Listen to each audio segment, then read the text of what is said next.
Good morning, everybody. My name is Danny Plogger. I'm the Executive Director of Virginians for High-Speed Rail. Thanks to everyone for joining us for our final virtual town hall program of 2025. I also want to thank DJ for joining us today. We are very excited about today's program and our entire series. The purpose of this webinar series is to give Virginians and our supporters an opportunity to hear from and engage with the leading transportation decision makers and thinkers in the room today.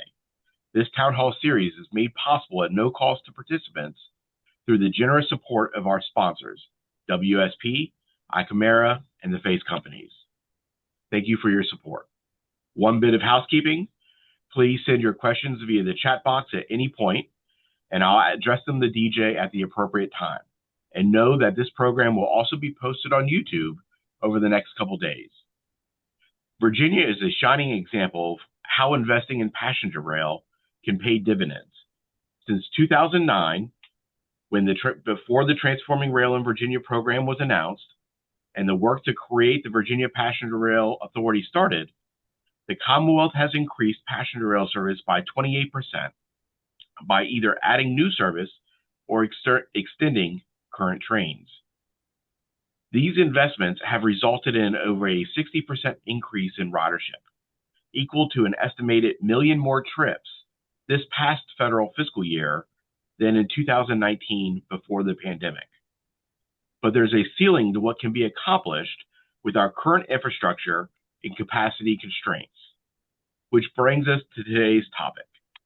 If you've ever lived through a kitchen renovation, which I have, there's nothing more fun than picking out new paint colors, cabinets, countertops, and tiles. But life gets real when the dumpster and sledgehammers arrive and you're microwaving a Swanson dinner in your living room for the third night in a row. But at the end of it, you're left with a more functional space that, as was in our case, better accommodates your growing family. However, the first thing the contractor will tell you is that to stay on time and on budget, they need a fully accessible and safe workspace. If they have to run new appliance wiring around your work from home setup at the kitchen table in the middle of the room, then that 3-month renovation can become 6, and that $200 change can become 5. Well, ladies and gentlemen, rail construction projects are no different, and the dumpster and sledgehammers are about to arrive. So let's talk about all the temporary service impacts and plans from the construction of the new Long Bridge is this morning's speaker. DJ Stadtler was appointed Executive Director of VPRA in April 2021. Before VPRA, he had over 25 years of experience in the railroad industry, including time at the Federal Railroad Administration and Amtrak, where he served 12 years in 3 different executive vice president roles. So please welcome DJ, and kicking things over to you. Super. Thanks, Danny, and good morning, everybody. First and foremost, you set the bar pretty low. We're hoping that the transportation options that we continue to provide during construction are better than a Swanson dinner in your living room. I mean, that's a really low bar. I appreciate that. But look, you said it, and you said it well, that we're here at VPRA to grow and enhance passenger rail transportation, and we're working closely with the freights to have a network that works well together.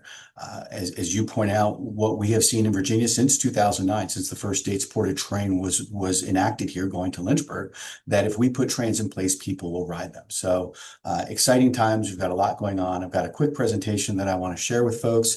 I'd also point out, and Danny mentioned this, put questions in the chat. There are no questions that I won't answer. And if for some reason we don't get to the question in the hour that we've got here, I'm happy to, we'll send out responses afterwards.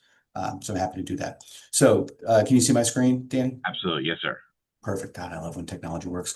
All right. So why is VPRA here? VPRA is here to do exactly what we just talked about. It was a traffic issue. You see the pictures right there. We had way too much traffic in the Virginia area, and it was decided, thankfully, that continuing to pave was not the way to do it. So what was decided was the VPRA would be created, and we would be able to work to build more infrastructure and to add more capacity so we could have more trains. We're created as an independent political subdivision of the Commonwealth, and that was because many of the projects we're working on will take more than 4 years. As we very clearly understand right now, there is a single term gubernatorial setup in Virginia, and the concern was that these projects span political administrations. The General Assembly wanted to set up an organization that could be, to some extent, buffered from the ups and downs of the politics. Yes, the governor fully supports transportation, and thankfully, both of them that we've been under have.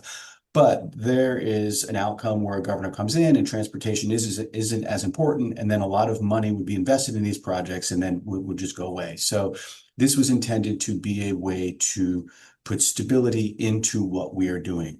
I'd also point out that when we were first created, we were created with phases 1 and phases 2 fully funded. So we wouldn't be every year running to the General Assembly looking for money. And that has gone a long way, not only for our stability, but when we go out to construction companies and get bids, they know that the money's there. And so that allows them to de-risk their quotes a little bit, saving us some money. Just a quick map. This is the rail within the Commonwealth. One of the things that we were charged with doing was purchasing right-of-way. And so we've purchased half of the right-of-way in places so we could have dedicated passenger tracks. One of the biggest reasons passenger rail becomes unreliable in the United States is because we share infrastructure with the freights, and the freight trains go 35 miles an hour. We want to go 79 miles an hour or more. So having the trains operate on separate tracks is really the key to dedicated and reliable passenger rail. When we were created, we worked with CSX and with Norfolk Southern a little later to determine where the bottlenecks were, where the pinch points were in the railroad network in the Commonwealth. The first thing they brought up is if you want to add any infrastructure, any new frequencies to Virginia, you were going to have to enhance the Long Bridge. The Long Bridge is the bridge that goes across the Potomac south from DC into Virginia, and it literally connects all of the Northeast traffic to the south. If you're going on a train north to south, either you go over that Long Bridge or you take a huge circuitous route around through Harper's Ferry, much longer. We had to address the Long Bridge. It's been a project that's been talked about for a long, long time. So that's really the key to unlocking additional frequencies. And then we looked up and down that corridor, the RF&P, to say, okay, where are there pinch points that we need to address? Where do we add sidings? Where do we have to add crossovers, for example? The Franconia to Springfield bypass is the next big project. That's actually a way to keep the passenger trains aligned with where the platforms are. For reasons no one has ever explained to me, north of Springfield, all of the passenger platforms are on the west side. South of Springfield, all passenger platforms are on the east side. So even if we had dedicated track, we would have to almost take a left turn in the middle of 395 in theory to get across all of those freight trains that are going up and down the RF&P every day. The solution to this that was devised by our folks in CSX was to build this bypass, this crossover that would lift the trains up and over the freight tracks and then put them on the other side. So that's the second really big project. And then there are a bunch of individual sidings up and down at key spots. I will point this out because I hear about this all the time.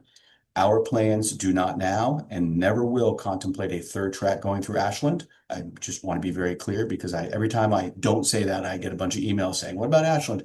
Ashland is where there'll be 2 tracks, but we eventually want to have a network that gives us a dedicated track all the way down from DC to Richmond.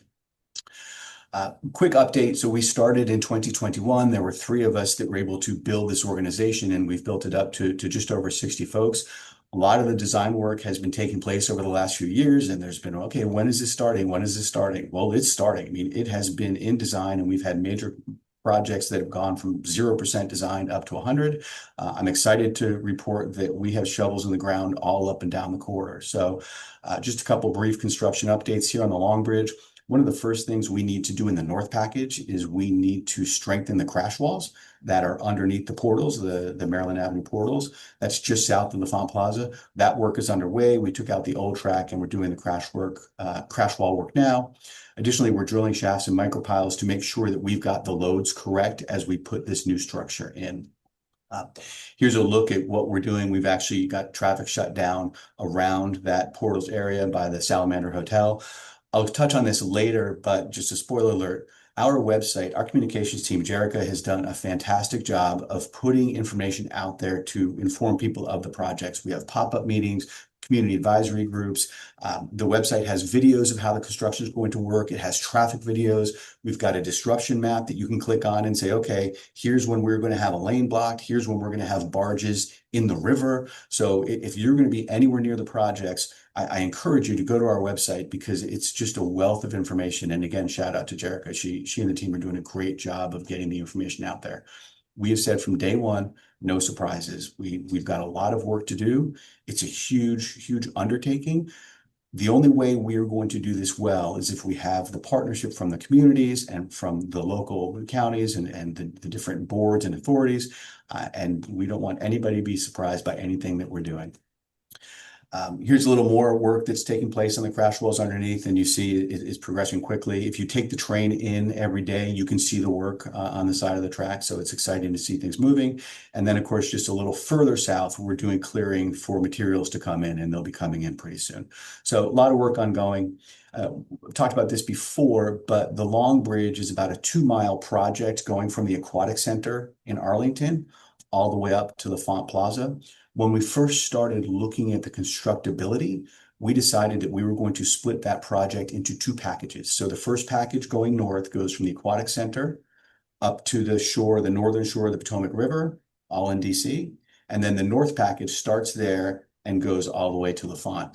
And I'm not going to get good remarks for saying this, but the bridge over the river is actually the easier one because it's a separate structure. Once you get into the Washington, D.C. area going over 395 and Main Avenue, it gets a lot more complex. So we thought splitting it into 2 separate packages made a whole lot of sense. South package is the package over the river and also the pedestrian bike bridge that we're building. So here's some work that's going on there. You can see the barges are out there. And again, if you take the train or if you drive across the bridge there, you'll see our barges in the river. A lot of work is being done to understand exactly how the subsurface conditions are going to impact the loads that we need to put there. There's a good video you can find on our website too of exactly what they're doing and how they're doing it. So I encourage you to go look at that. Project I already talked about, Franconia Springfield Bypass. We're taking a unique approach on this one. This is not as accessible as some of the other locations where we're doing work. And what we want to be able to do is move the construction forward quickly without impacting the railroad here. So we're building shoe fly tracks, which is kind of a detour. So we'll be able to run trains while we're doing work on the bypass, and construction on those shoe fly tracks has already begun. This will be the last time I say it, I promise. If you're on the train going just south of the Franconia Springfield Metro Station, you'll see a lot of the tree clearing, a lot of the surveying work is undergoing, and you'll see over the course of the coming months, construction on that continue in earnest. So exciting, dirt's moving. We've got our project plan and we're keeping things on track. Thankfully, we've been on budget. So it's really been a good news story so far. Danny was kind enough to start this with a story I'd not heard before, but it's exactly the right one, the remodeling the kitchen. We are in a situation where we're doing major construction on an active railroad that has to keep moving people and has to keep moving freight while we're doing the construction. So we had to look at how we're going to get this project done without shutting down the railroad. There were discussions early in the process about, well, what if we shut it down for 3 days, open it, shut it down for 3 days, open it.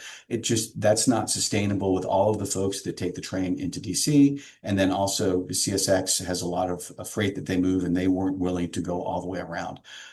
So we said, all right, how are we going to do this? This is an overhead look of the bridge, just to acclimate yourself. On the left-hand side is the Aquatic Center. You're going right, you're going Railroad North, over the rivers we talked about, and then into the congested Washington, D.C. area. This picture is an overhead view, and I think this and the next picture really give you a good sense for how complex this is going to be. If you look at the bottom of the picture, the bottom right, the far right bridge is the existing Long Bridge. So that's the 2-track bridge that's been there over 100 years that we run over every day. Just to the left of that is the Metro Bridge. That's the Yellow Line bridge that brings folks on Ramada up across the river. And then you can see it goes into a tunnel right as it gets across onto the land. And then you've got the highway bridges to the left. Our new bridge, to include the 2-rail bridge and the ped bike bridge, That's going to be built between the existing bridge and the WMATA Bridge. So there's not a whole lot of room there. And then if you keep on following that railroad north, you see we'll be right along 395 and then right along the Washington Channel. So there's not a ton of space to do. There's some pretty complex work there. This is the artist rendering of what the new bridge is going to look like. On the left-hand side, you see the existing long bridge, and then just to the left of that, the new long bridge. They are separate structures as you go across the river. So this picture is taken just at the north shore of the river. But as you see, as you go further up, the metro tunnel goes underneath, and then they become one structure just as they get to the other side of 395. And as you see on the little cutout, once you get to Main Avenue, it is one attached structure that will have 4 tracks. So currently there are 2 tracks. We're expanding that structure over a number of bridges to make it 4 tracks. That, I think you can see, makes it very difficult to do work on the structure, the existing structure, while there are trains running back and forth. So our challenge was, how do we make sure that we find the right balance between giving the construction team the time they need to do the work they need to do? As Danny pointed out with his kitchen analogy, first thing we were asked by the bidders is, how much access will we have to the track? That becomes a little bit of a bigger challenge because in DC, they have pretty strict noise and vibration guidelines. So you can't do any work before 7 a.m. and you can't do any work after 7 p.m. So it's really a tight window that we've got to squeeze this construction work in. Just for awareness, these are the trains that go through that area every single weekday. And we start at 6 a.m. and we end at 10 p.m. But as you can see, there are a lot of trains. There are 70 trains that go north or south through that area. The arrows on the bottom pointing up, those are the northbound trains. And the arrows on the top pointing down, those are the southbound trains. So looking at this current schedule, and this is the current activity, we had to find the best place to get a work window in there to give the construction team access to the railroad. When we first looked at it, we said maybe right after the morning rush, maybe we'll do a 3-hour window there, and then in the afternoon, then we'll let trains through midday, and then just before the evening rush, we'll do a 3-hour window there. That would give the contractors 6 hours a day. I mean, that would be a lot of time for them to foul the track and get the work done. But the more we looked at it and Amtrak looked at it, they thought it wasn't really a great idea for a couple of reasons. First of all, the construction team every day for 2 separate windows would have to set up their equipment, then the window opens, and then they'd have to bring their equipment down, and then the window shuts, and then they'd have to do it a second time in the afternoon. So you would be twice as much time, expending twice as much time in setup and breakdown, and it didn't seem to be very efficient. Additionally, I think we're all familiar with the heat kinks and some of the heat orders that come into place in the summer. In the morning, you've got pretty good reliability on the trains when it's still cool, but in the afternoon, you tend to have more of the trains that suffer from on-time performance. And we want to make sure that when we plan on the window opening, that it's truly going to open, and when we plan on it closing, it's truly going to close. And there were some concerns in an afternoon window that the trains might not be as reliable, and it might be difficult to get the pure 3-hour window that was there. So what we decided on was a 5-hour window, and you see here's the 7 a.m. to 7 p.m. restrictions. We decided on a 5-hour window starting right after the morning rush and going until just after 1 o'clock. And the reason we did that and didn't do it earlier, there were some arguments that said, well, just start right at 7 a.m. You do the setup and start right at 7. All of those northbound trains that you see before the 8:15 window, those are VRE trains. VRE ridership is 3.5 times the ridership of the Amtrak ridership. So that's really where the bulk of the people are. And if we moved the window to the left and started earlier, all of those folks that had to decide not to take a train in the morning, they wouldn't be taking a train in the afternoon. So we'd be impacting them on both ends. So we said, let's let the bulk of the VRE riders get in to the city and then start the window, work until 1 o'clock, and then call it quits, take the equipment off the railroad, and then you'll get a flurry of trains going through at 1 o'clock, and then the railroad will be once again kind of open for the afternoon rush, if you call 5 trains an hour open. So this is what was identified as the ideal solution and really not a great solution otherwise. We then had to go to VRE, and we had to go to Amtrak, we had to go to CSX and say, okay, how do we adjust those trains that go through that window now? And so here's what we did. You can see CSX, thankfully, was willing to move their trains further to the right later, and they'll probably run a couple at night. And then we're proposing, and these aren't finalized, we're close to having them finalized. We don't have a final sign off from Amtrak and CSX yet, but they've been involved in the conversation since January. So we're very close. We're proposing that the last two Fredericksburg line trains in the morning and the last two Manassas line trains in the morning will stop at Alexandria, let people off, and then that'll be the final stop. So folks then will have to get on the metro to go where their final destination is. The VRE folks have done some analysis, and there are a lot of folks on those last two trains that only go to L'Enfant, and they get on the metro there. So there are a number of folks that will just be getting on the metro earlier, but there still will be folks that will be impacted. It's easy to say, well, you can just take the earlier train, but people don't have that in their schedule. A lot of folks have to drop their kids off at daycare. They've got other things in their personal life. It's not that easy to just say, take an earlier train, and we get that. So you are going to have some folks impacted on those two last trains from each line. And then in those trains then would shove back to Seminary Yard, which we purchased as part of the Norfolk Southern deal, and they'd sit all day. And then in the afternoon, they'd come back to Alexandria, and you see the trains there, 301, 305. They would start from Alexandria and head further south. We also shifted a couple of the state-supported trains, and there'll be two of them that will be, well, really one of them that's replaced by a bus. And in fact, let me show you that. Now, so here's the current service. These are the trains that we run now. We've got the two trains that run out to Roanoke, eventually to Christiansburg, 2027. And then we've got three trains that go to Norfolk, two trains that go to Newport News, and one that goes to Richmond. The proposal is that during the construction phase, the two trains that go to Roanoke will stay. One of them moves a bit earlier. And then instead of three trains to Norfolk and two trains to Newport News, we'd have two trains to Norfolk, still the same two trains to Newport News, and then we'd supplement that with bus service. So we'd add two buses. So right now there are 5 options coming from Hampton Roads, 3 trains from Norfolk, 2 from Newport News. We would replace that with 6, understanding fully that 2 of them are buses. And the buses would start in Virginia Beach, go to Norfolk, go to Newport News, and then go directly to Union Station to drop folks off. So this would be the proposal during the construction phase. Not ideal. I mean, I no disrespect to our friends at DRPT, but I think folks that choose to take a train instead of a bus do it for a reason. But that would be the short term, well, the short term be about 4 or 5 years of an impact on folks that are taking these trains now. Similar situation in Saturday, although we're not as cluttered by the VRE trains. We would put the same window in place going from just about 8 in the morning to 1 in the afternoon, and those trains would also move. The only difference is you don't have the VRE trains. One important point, we have negotiated with Amtrak, and they have agreed to reinstitute the step-up program. So folks that have a multi-day VRE pass can use that pass and get on any Amtrak state-supported train, even on the weekend. So that will give other folks more options to get where they want to go. And then finally, after Long Bridge is complete, we'll get the 3 trains back to Norfolk, 3 trains to Newport News. We'll have the 1 Richmond frequency. And then when the last phase 2 project is complete, that's when we open up the network, and we'll have the 13 round trips every single day. And then also we'll have the ability to double the VRE service, both on the Fredericksburg line and the Manassas line. So that's really it quickly. Oh, I did okay. You said 20 minutes and I did all right.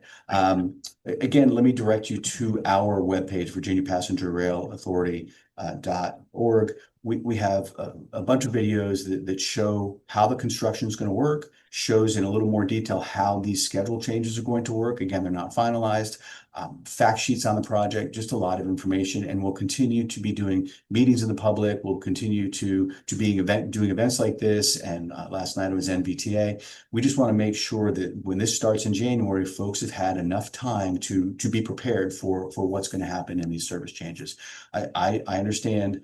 I commuted for over 2 decades out of Fredericksburg North into Washington, D.C. on the Fredericksburg line. And I would get on that train every morning at 5:05. And if someone was sitting in my seat, that was a huge impact to me. So someone in my seat's a huge impact. I totally get changing the time is an impact. I wish I could get a morning train down to Richmond so I wouldn't have to drive. But I promise you it's temporary. And just like a highway project, just like Danny's Kitchen project, you're going to have a lane shut. You're going to have some inconvenience. But 2030 will be here before we know it. And then the number of trains that we'll have out there for folks is going to be well worth the limited inconvenience that we have over the next few years. So Danny, that ends my presentation, and I'm happy to answer any questions that folks have, or if there's something you want me to go over in more detail, I'm happy to do that too. Absolutely. And thank you, DJ. I know we have a lot of questions in the chat box as well. I have a couple. We've gotten a lot of questions and emails from folks about shortening the window, why 5 hours or 4 hours. Do you have any information on kind of why that is, or what the impact would have been if you would have said instead of a 5 hour, done a 4 hour? Yeah, that's a great question. And what we were looking for is the ideal window to balance getting the work done efficiently and getting as many people where they want to go and impacting as few people. We went to the construction team and we said, okay, 5 hour window, we know you'd want more, but how about if it was only four? What happens if we drop it to four? And they said, went back and they did the work and they said it'd probably be about a $300 million increase for that 1 hour, and it would add at least 6 months to the project. I said earlier, we've been blessed to be fully funded. We're not fully funded to the fact that we can just come up with $300 million. And I think from a time point of view too, adding at least 6 months to the project, I think we want this done as soon as possible so we can hold our nose for the construction period and then have all these trains in place. But to answer your question in fewer than 1,000 words, yeah, it's about $300 million in 6 months if we dropped it an hour. And then at some point, the window gets so small they can't get the work done because I mean there are some pretty complex construction activity. There is some pretty complex construction activity that has to take place, and some of that will take the full 5 hour window. And I want to be clear, I should have said this earlier. The 5 hour window is just 5 hours that they will be able to foul the track. The trains won't be there. They're going to be working the full 7 a.m. to 7 p.m. And part of this whole jigsaw puzzle is making sure that they understand what work they can get done without fouling the track and getting that done as efficiently as possible as well. Excellent. Thank you, DJ. And I know there's a great video about how the bridge across the river will be constructed, and we'll send out those links you shared to everybody who's participating in this webinar. One of the other things that the idea that we like, but obviously we understand, there's a nationwide train shortage for rail assets across the entire country, especially with Amtrak. But with the new Amtrak Aero trains kind of coming down the pike, so to speak, or right around the corner, have y'all looked at the possibility of kind of replicating what you talked about VRE doing, where they take a train from Fredericksburg or Manassas and turn around in Alexandria to replace those trains that were temporarily losing during the period? Is there opportunity to kind of go from the buses to some intra-state trains before the bridge opens back up? Yes, we have looked at that, and you hit the nail on the head. The challenge with that is right now, by agreement, every single train that leaves Roanoke or Richmond or Newport News or Norfolk has to connect through Amtrak, through Washington, D.C., and up the Northeast Corridor. So as I think folks know, you get on in Roanoke, that train's going all the way to New York, at least, if not all the way to Boston or Springfield. We asked, okay, fine, so it's going to shut down. Could we just run Norfolk to Alexandria and back, Newport News to Alexandria and back for the trains that would currently be going through that window? And Amtrak said exactly what you predicted. We don't have the equipment for that. We don't have cab cars because when you go north, there's no place to turn the train in Alexandria. So you'd have to have a locomotive on both ends, or else you'd have to have a cab car to run it backwards. And right now, they don't have the equipment. You're right. When the Aero trains come online, starting in 2026 in Pacific Northwest and starting in 2027, we think here, there should be excess equipment.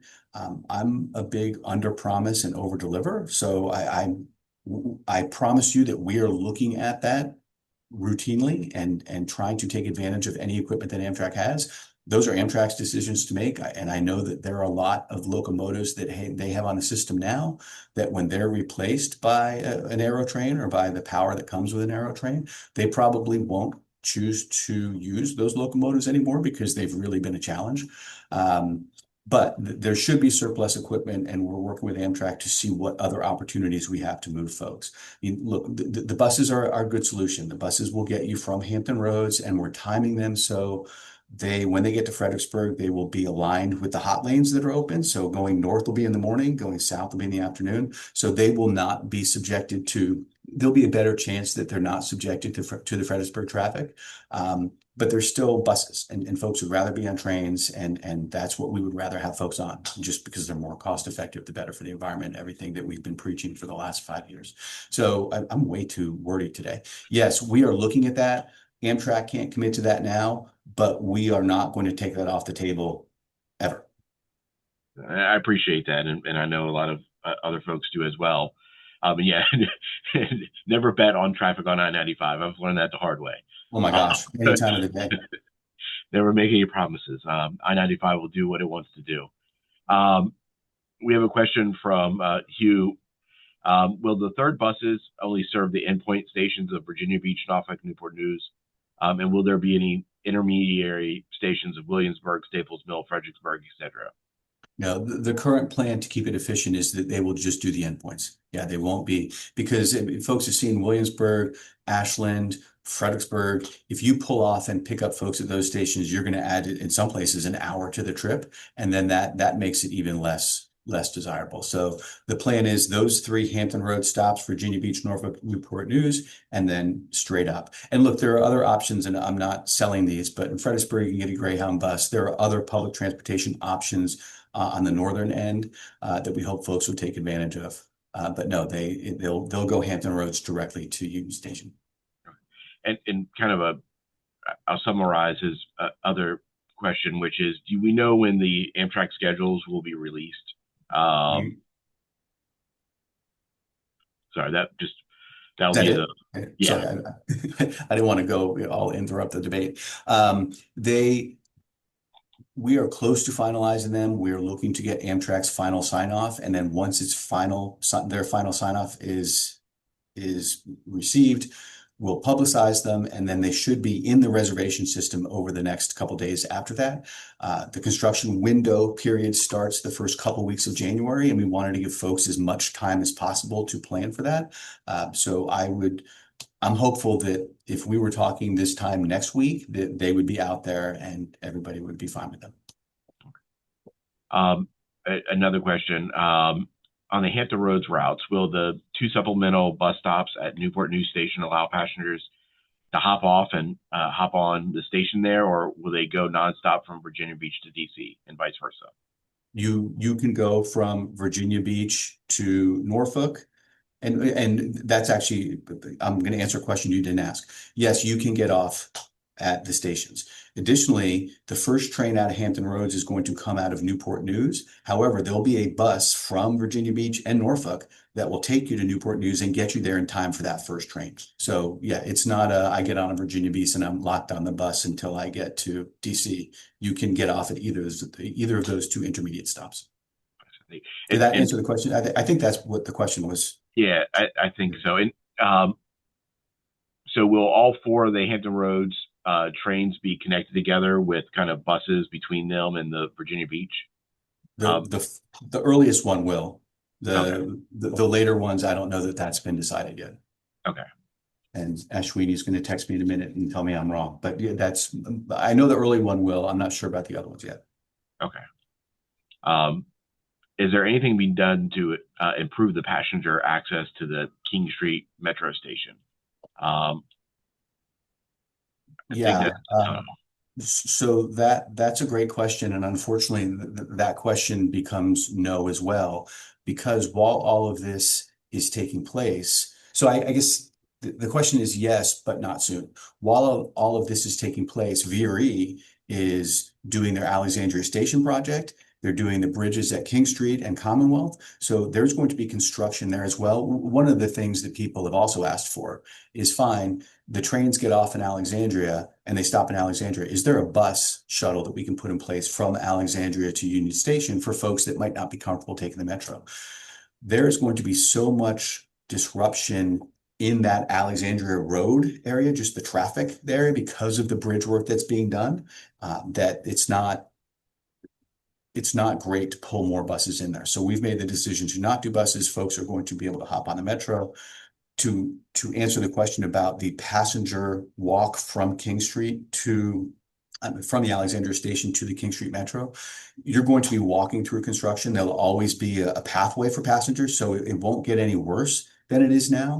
But when the station work is done, that tunnel underneath, it still won't connect to the metro station, but it'll be nicer, it'll be clean, it'll be brighter. And when the King Street Bridge is done, it'll be much wider. I mean, one of the reasons that Alexandria has been so supportive of this is because under that bridge, it is really tight clearance. And more often than anybody likes, I guess if it happens once, it's more often people like, but cars will hit that bridge, and then we've got to stop the railroad traffic until an inspector comes out and says, yep, the railroad's still okay.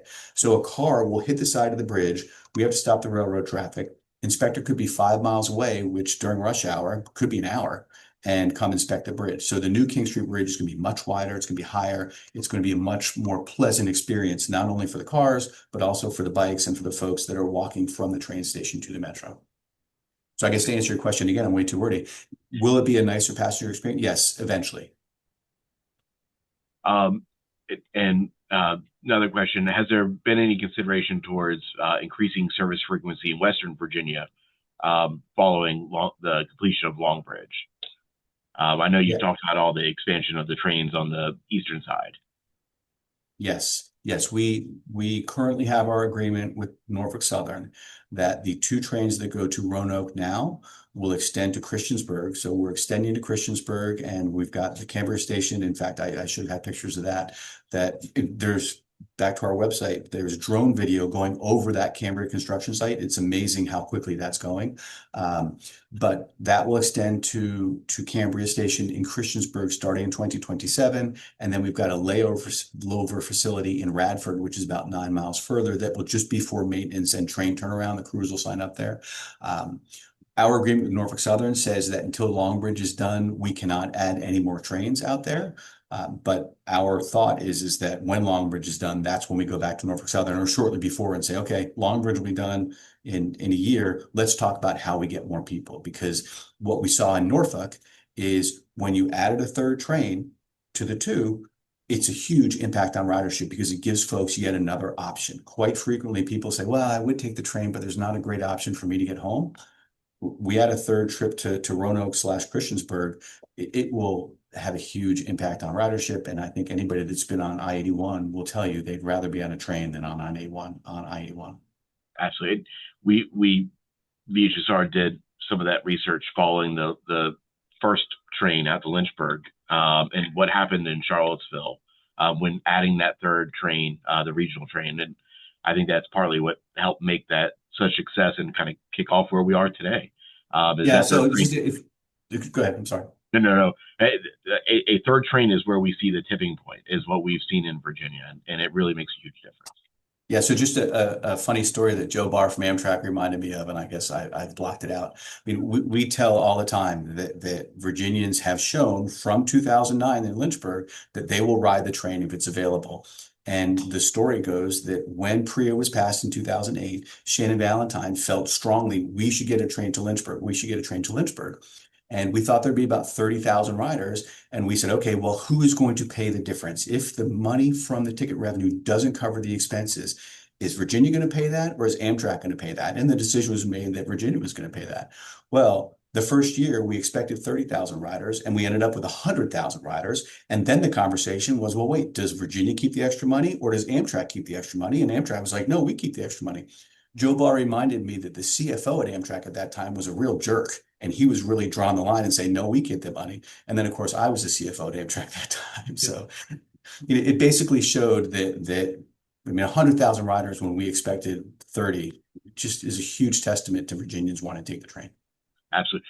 And on my little corkboard, the little yellow postcards in the corner, we mailed out to like 30,000 people that asked then Governor Kane to have a budget item that I don't think we ultimately needed. The difference because the service was so successful. Yep. A question from Julie is, VRE is starting to begin to see ridership recovery, and their fare box and ridership, and obviously their fare box and ridership will be impacted by this. And I would say the same is true for our Amtrak regional trains. Is there funding available to kind of support VRE and Amtrak over the next 5 years as they kind of get hit, our Amtrak trains and our VRE trains from the service disruption? So I can speak for for the Amtrak trains and say yes. I can also, VRE has looked at this as well, and they're comfortable with these schedules from a revenue point of view. So the short answer is yes. A little more explanation.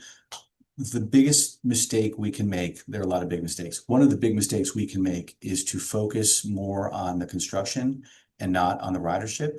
And then we get to 2030 and we cut a ribbon and everything's awesome, but nobody wants to take the train because it's been such a lousy 5 years. So we are working very hard to balance the customer experience as it continues through this construction period with the getting the work done. We want to make sure that, and you referenced it earlier, since we started VPRA in 2019, we've seen 160% increase in ridership. I mean, we're at 160% of where we were pre-COVID, which is amazing. We don't want to lose that momentum as we make these service changes to get additional infrastructure in place. So yes, we are comfortable that we can continue to run the trains. We've got the money to do that. This year just closed, we had a 76% cost recovery, which folks will know that for public transportation is just tremendous. And we've looked at the projections going forward, and we're comfortable that we can continue to run and be ready when 2030 comes. Thank you, Chief. And will y'all be working on the corridor going north-south, or are you going to be working on all of it kind of at once, the entire Long Bridge project? We are going to be working on, I don't want to say all of it at once, but we've been very strategic. And thankfully, Amtrak has been too. Look, Amtrak's got a lot of work to do in their tunnel, the First Street tunnel that goes from Union Station. And Wick Moorman said, never fail to take advantage of a good crisis. I mean, if we're going to shut this railroad down for 5 hours every single day, we need to make sure that any work we can do on Long Bridge or otherwise during that 5 hours we do. And so we're looking at every opportunity, as well as Amtrak is, to get as much work done as possible during that time frame. Because if you're going to impact folks, do it once and be done with it. The last thing we want to do is come back in 2028 and say, oh, in addition to this, we've got to do work on this siding. 5-hour window, it shifts. So we're working to get as much done during these outages as possible on multiple projects. Excellent. And I think VRE is going to try to do some work as well on L'Enfant Plaza at the same time and take advantage of this opportunity. Absolutely correct. John Bell has a question. No trains across the Potomac River during the work window. What happens to passenger trains that it occasionally happens every now and again, run a little bit late? We're going to do our best to accommodate those trains. I think it would be a real bad look if our window starts at 8:15 in the morning and the Silver Meteor shows up at 8:45 and we say, sorry, you've got to wait till 1 o'clock. I don't think that ends well for anybody. So we definitely have to be tolerant, and we'll make sure that we make concessions where we have to make concessions. Our hope is that that's the exception rather than the rule. I also don't think there's a universe, and this is probably more of an Amtrak question. I don't think there's a universe where we stop the Silver Meteor in Alexandria and say, hey, take the Metro, just because that's got to continue up to New York. So we have a good group of folks watching the train performance every day now, between CSX and VRE and Norfolk Southern and Amtrak, and we'll know, especially a train from Florida, we'll know if that train's having trouble being on time. So we'll work to adjust whatever we've got to adjust. It's going to be a dynamic situation for sure. I'll also point out that I'm relatively confident that the schedules that are announced over the next week and that go into place the first couple of weeks of January, those schedules will be different than the ones we experience in May and June, because we don't know what we don't know. And passenger behavior can be predicted to some sense, but not overall. And so we're going to continue to look at this and say, you know what, that's not working the way we thought. Let's shift the window a half hour this way, or let's do this. We've got to be nimble, and we've got to make sure that we're not being stubborn and saying, no, this is the window, deal with it. And whether that's dealing with long distance trains, with the Carolinian train, with our state supported trains, throughout this whole process, we're going to be very nimble and make sure that we make adjustments so we impact as little as possible. And kind of building off of that, I don't live too far from Staples Mill, which is the largest station in the South by passenger volume. And Thanksgiving, I don't think there's a spot available within a half-mile radius of that station. Is this work window locked in, and these service changes kind of locked in even for peak travel times? Yeah. Yes. However, we are making adjustments for example, CSX said to us, look, we support the work window, but from the week before Thanksgiving until Christmas, we are moving so much stuff, we may not support it then. So there are going to be times, spoiler alert, the NFL draft is coming to Washington, D.C. That's a lot of people. 4th of July in 2026, that's a pretty important anniversary, I think, like 250 years. So there are times when there are a lot of people that are going to need to move. We know that. We've already talked about DC, the Cherry Blossom Festival, they're looking for, we're going to be aware of those times and react to them. I want to be careful though, because once you open a floodgate, then all of a sudden, well, wait a second, Georgetown is having their 50th anniversary. Can we close it for that? And we can't do that. But there are key, very big events where we're going to have to not have the window or make changes to the schedule. Okay, thank you. Are there, from Mark, are there any changes, upgrades to the existing communication systems during this kind of outage period, dealing with any service delays? Yes, but not related. So VRE and Amtrak, so they're working on the app, and I've seen it, although it's not been rolled out yet, on letting folks know when the step up is available and all those kinds of things. We've met with Amtrak's IT folks a couple times on making the PIDS information more reliable. And then, of course, our website is a good place to go for disruptions. And that's just something that is going to continue to evolve. We are working hard to over communicate what we're doing, both long-term plans, 3 months from now, and also day by day. I would encourage, though, if you've got an idea or if you feel like you're not getting the communication you need, contact us at vpra.virginia.org or .gov. And that we're open to all ideas. I mean, we want to make this as comfortable to folks as possible, understanding that it's going to impact. Absolutely. And this might. Is there any signs, especially what's kind of going on in DC, aside from the noise ordinances from 7 p.m. to 7 a.m.? Is there any signs that the funding of these projects are in jeopardy? None at all. None at all. And look, I totally get the question, and I would ask the same question too. We have had no indication from USDOT, from Amtrak, from FRA that any of our projects are anything less than absolutely critical to get done. And so that's not something that we've had, whether it's with the recent presidential election or with the upcoming governor election. Everybody we talk to just looks at the traffic and says, keep doing what you're doing. Can you do it faster? Yeah. So no, and I don't want to jinx it, but there's been no indication of any concern for us to date. And Jim asked, what about Sunday schedules? You kind of mentioned the weekday and Saturday. Yeah, so Sundays actually we're not allowed to work in DC. You can't even work 7 to 7 in DC on Sunday. However, because of the equipment balancing, you've got trains that work on go south on a Saturday, they come back on a Sunday. So the weekend schedule that we put in place is going to be in place for both days, just because we've got to be able to balance the equipment. So those, again, no VRE, so it's a little less intrusive, but the schedules be the same on Saturday and Sunday. Okay, thank you, TJ. And was there any analysis just kind of done on the impacts to ridership? And I guess that's kind of summarizing the question.